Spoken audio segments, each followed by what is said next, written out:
I first met Theresa May, or met her properly, way back in the last century. I'd been invited to speak at a constituency dinner for Maidenhead Conservatives on a Saturday night, and sat at her table. She was with her husband, Philip. I remember only my suspicion that he didn't desperately want to be there. Of her I remember the pallor, and a certain shyness, but the couple were pleasant and welcoming to me, and as I'm not one to pump people for political news and gossip, and she isn't one to volunteer such things, this was not the sort of evening that would have prompted an entry in the diary I don't anyway keep.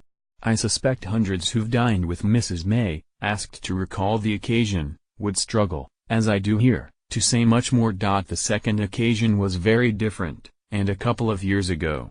This time my partner and I were the hosts, and our MP in the Derbyshire Dales, Patrick McLaughlin, and his wife Lynn had brought the Mays to supper with us after she'd spent the day pressing the flesh in the East Midlands. It was Theresa and Philip's wedding anniversary, poor things, and this cannot have been the ideal way to spend their time. But she was fun.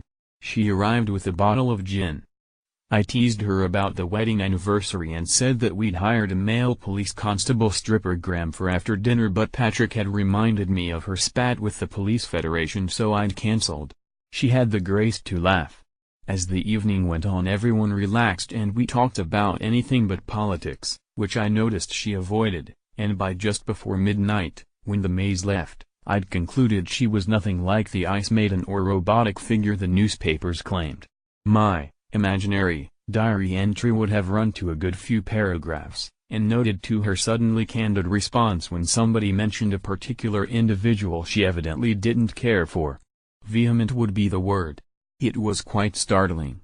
We are most of us, I'm afraid, susceptible to feeling flattered by the attention of important people, so I have to report that after that evening, and after a cup of tea with her at Downing Street more recently, and because my mother's pet name is Terry, I cannot but wish Theresa May well.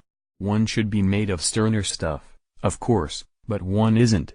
I realize, I acknowledge, that her deficiencies as a campaigner, a media performer and perhaps as a prime minister have been brutally exposed this year, and all too often, after wincing at some ghastly phrase like citizen of nowhere or subverting democracy, I've fallen embarrassedly back on that old apologist staple. It must have been written by her advisers. It's more than a soft spot, though. It's hard intuition that drives me to say that there are some extremely mad and extremely bad people around in the world of British politics today, and Theresa May isn't one of them.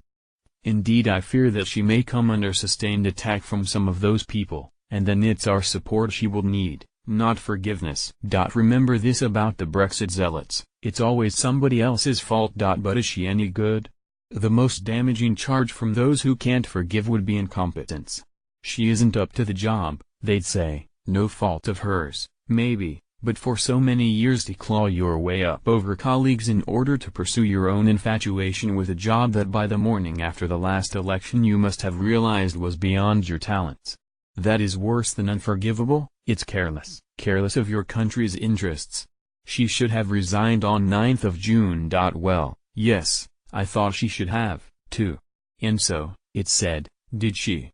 But she was persuaded that her resignation wouldn't help, and one can see the force of the argument. She has been landed in the middle of this Brexit mess, she didn't choose it, and it won't do any good for her to jump ship.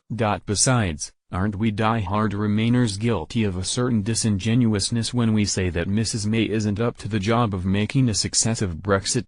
I thought we didn't believe it was possible for even the angel Gabriel to make a success of Brexit? That's, anyway, what I believe.